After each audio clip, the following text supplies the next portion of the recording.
Aký bol pre vás najsilnejší moment kampane prezidentskej?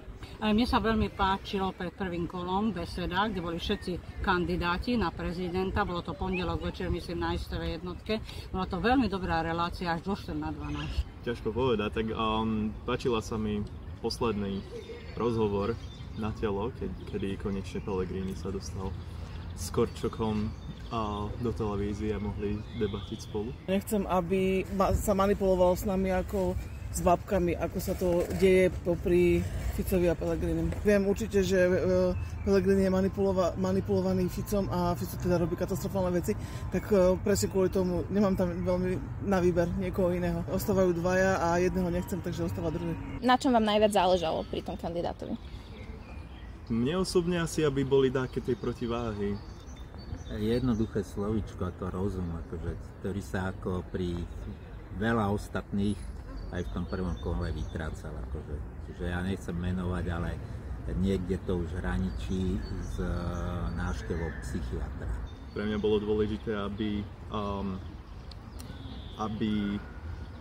nevládla kvázi len jedna vláda na Slovensku a aby boli také protiváhy. Čiže pre mňa bolo dôležité, že mať takého kandidáta, čo nebude poslúchať napríklad Roberta Fica a ostatných v vláde a bude to takou protiváhou a čo sa týka aj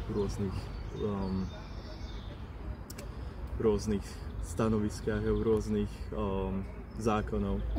Čiže ja sa priznám, ja moc sa neangažujem v politike, takže ani vám neviem povedať. Ja tam nemám ani jedného kandidáta, takže som sa rozhodla ani neísť voliť. A v prvom kole ste tiež neboli? Nie. Neboli. Ako vyslovene ja zase nebudem voliť len to menšie zlo, ako väčšina asi. Ja pokiaľ tam nemám vyslovene niekoho, že s kým súhlasím, tak ja nejdem voliť. Pamätáte si nejaký možno výrok, ktorý vám utkvel v pamäti? Výrok, akože pamätám si viaceré, to nechcem hovoriť nejak takto na kameru, ale páčili sa mi všetci kandidáti, aké mali názory a toho, ktorého budem voliť, tak ten sa mi páčil. A boli ste aj v druhom kole voliť? Pravda, že už dneska ráno to máme za sebou.